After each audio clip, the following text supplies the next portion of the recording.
Okay, so here we are.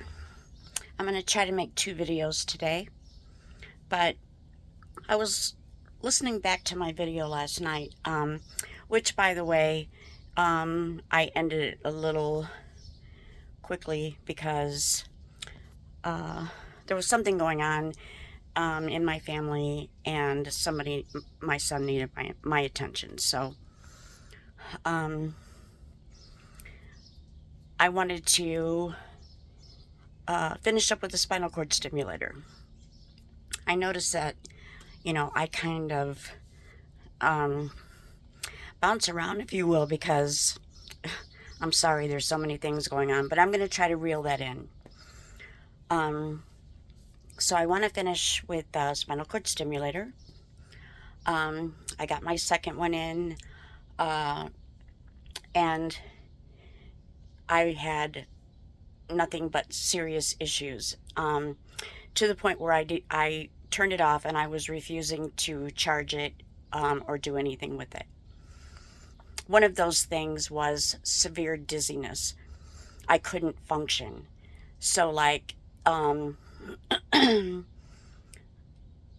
had turned it off for approximately a year and a half, I think is what it was. Uh, but my pain management doctor told me that I had to turn it back on, and uh, they wanted to once again try to reprogram it. I was really scared to turn it back on, uh, but I realized that it was something that I needed to do. The uh, Boston Scientific rep was there. Uh, he gave me his phone number so I could call or text him directly. So I turned the spinal cord stimulator back on, and my dizziness was something that I noticed immediately. Uh, I couldn't even if I couldn't even get out of my bed and walk to the bathroom. Um, my son had to escort me to the bathroom door, wait outside till I was done, and then help me get back to my bed. Um,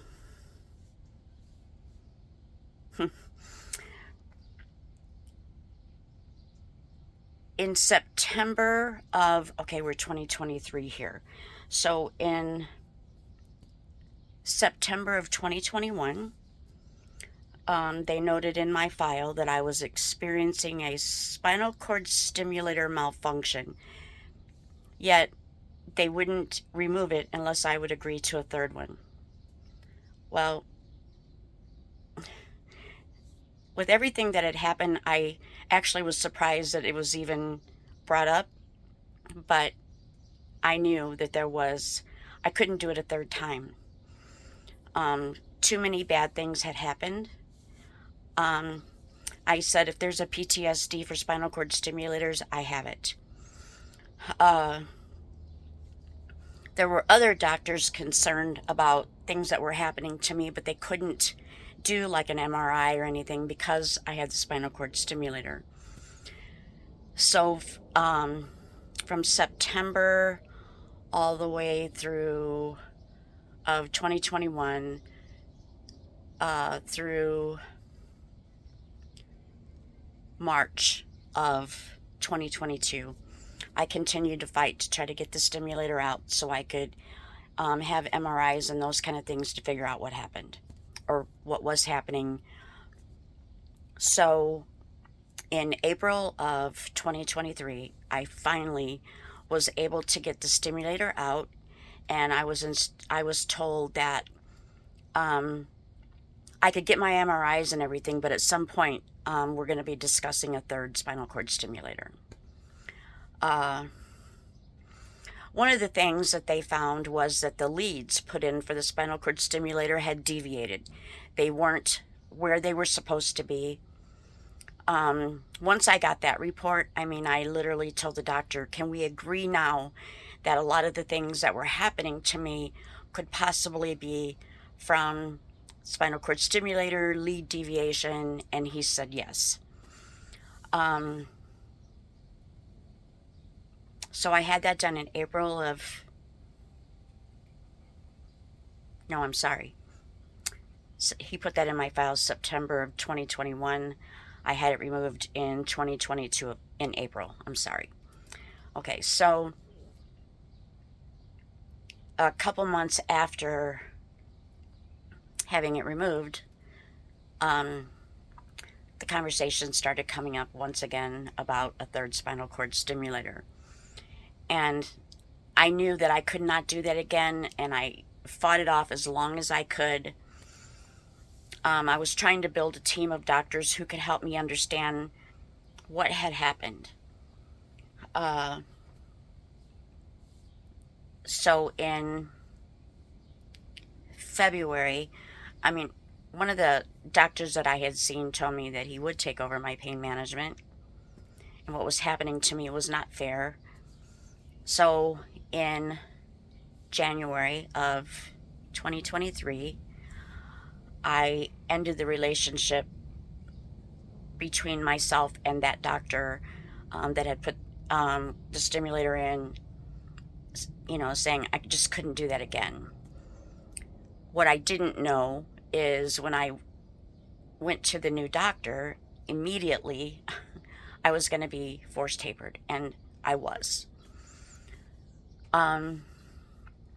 So a lot of my advocacy and everything has been affected. I'm going through a lot of stuff because of the stimulator and because of being force tapered. This Friday I have to go on a Holter monitor for 2 weeks because, throughout all this process, my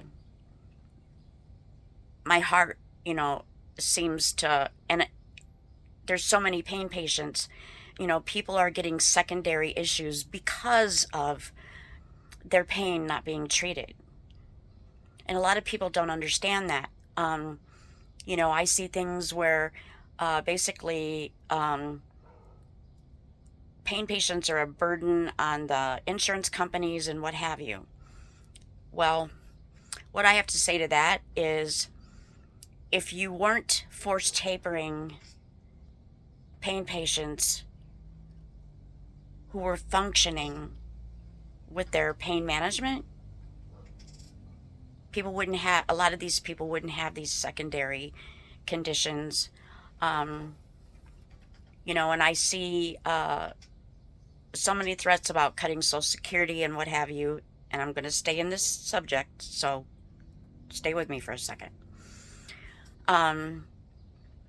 They're calling it entitlements, but, people don't think that people who are not working anymore should get Social Security, yet they paid into Social Security all their lives. Well, I'm going to tell you something, and I can say this from my, where I'm standing, and I have personal friends, people I've advocated for and with throughout all of this. There were a lot of people who were working and who had involvement with their grandchildren, with their children, when they were force tapered.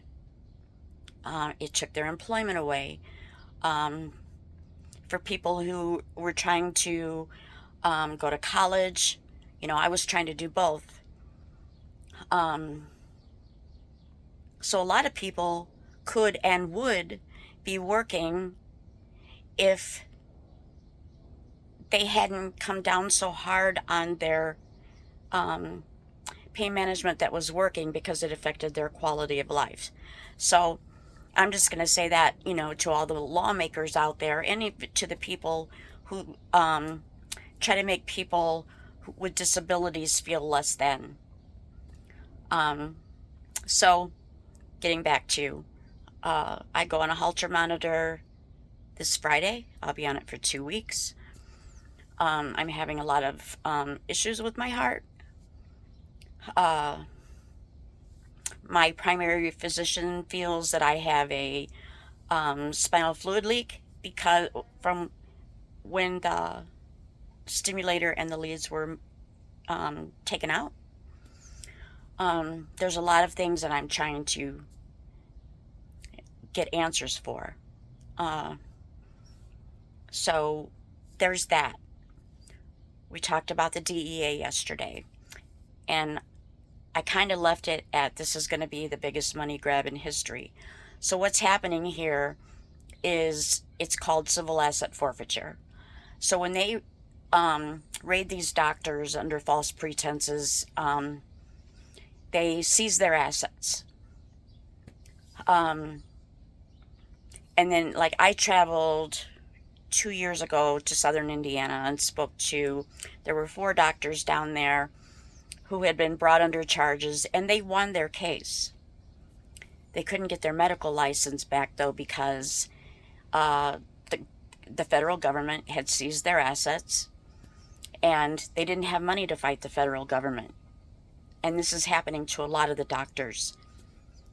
So one thing I would like all of you to do, if this means anything to you, I would suggest that you start calling around to pain management facilities or research pain management doctors within your state, because pain management doctors are becoming extinct. Good doctors who tried to treat their pain patients humanely, who understood chronic pain, understood their conditions, have been put in jail, taken away from their families, patients abandoned with no doctors. I've talked to and worked with several doctors that I have nothing but the utmost respect for. And then you have some doctors who decided, so what am I going to do? When I lose that, when that money's cut off, from my pain patients. Oh, so we'll switch to medical modalities like spinal cord stimulators, etc. Our country's in a place where we've never been before. Pain management doctors used to be respected. I remember, when doctors who practiced when I first found out that I had CRPS, I was doing research, and I learned of a Dr. Hushmand in Pennsylvania that was doing ketamine infusion. And all I could think about is maybe if I got there, maybe he could help me. Well, there was a day when people traveled across the country and went to see specialists for certain things, but now, if you cross the state line to go see another doctor, you're doctor shopping.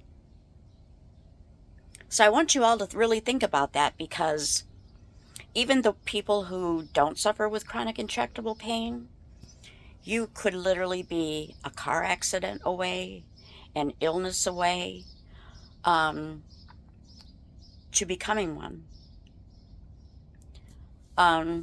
One group in the pain community that I advocate for and that are very dear to my heart are our veterans. Our veterans went and put their lives on the line to fight for their country. Then they come back to their country suffering chronic pain due to being blown up from IUDs, and I think you know where I'm going with that. So they came back here, and for a short time, some of them were treated for their pain. Some of them have come back during all of this, and this is what they're faced with. They're being denied opioid pain medicine that was working for them, and our veterans are taking their lives. And I don't care if you're Republican or Democrat. If you think that's okay, you're on the wrong side of the fence.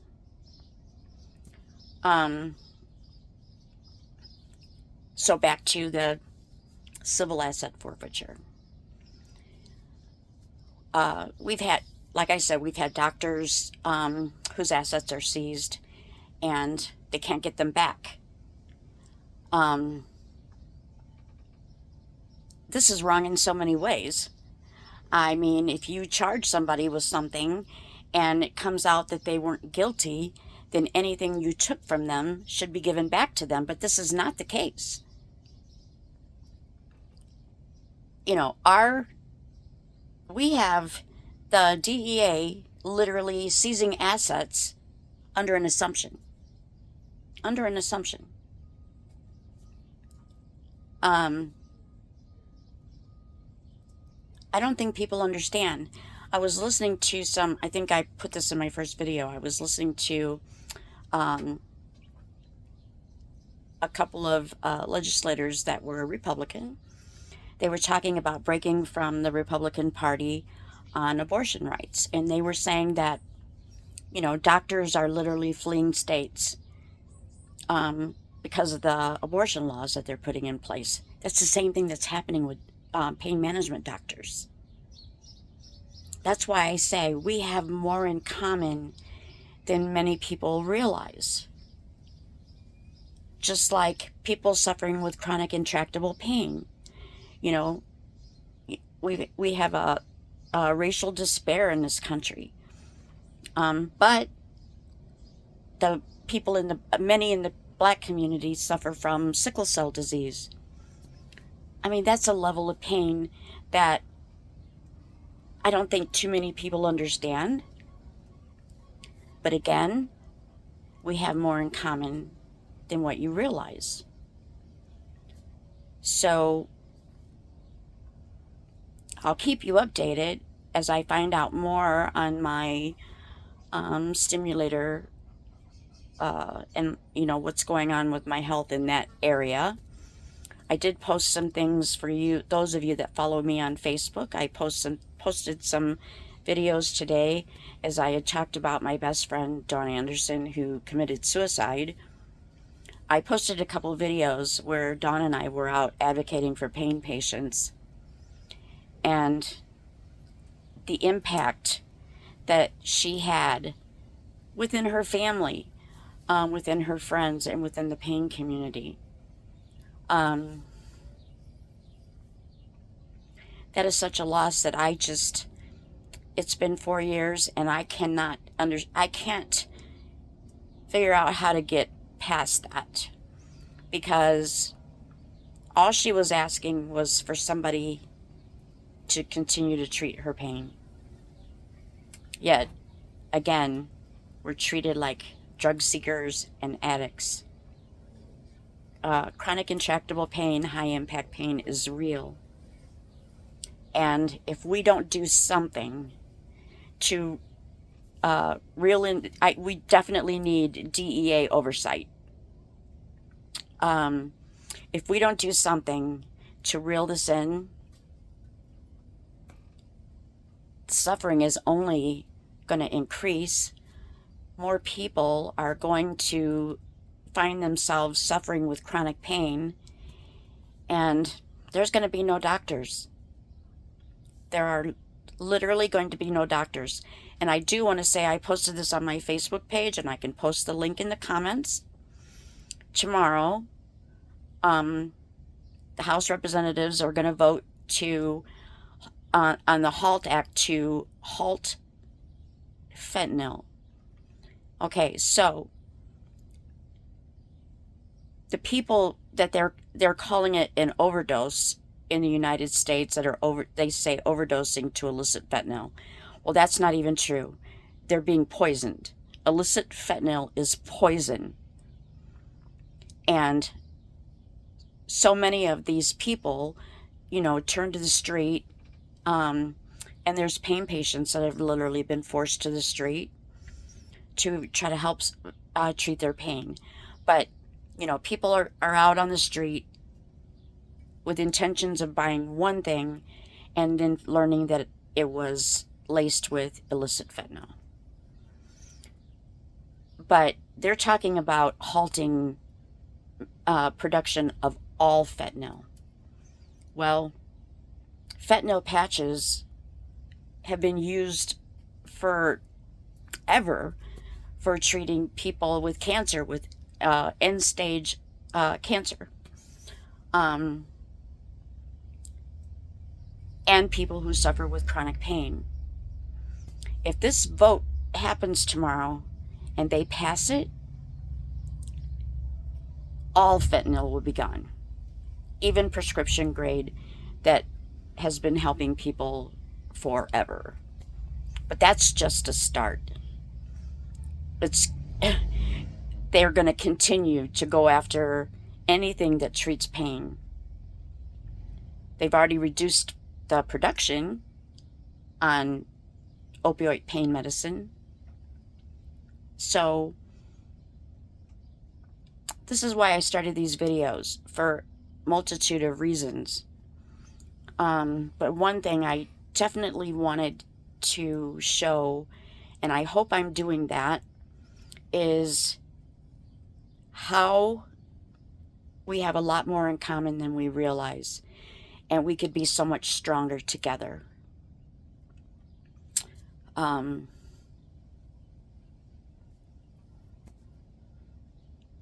I hope you find you're learning something from this, and I hope you continue on this journey with me, and that we can join hands in this fight to help people who are suffering.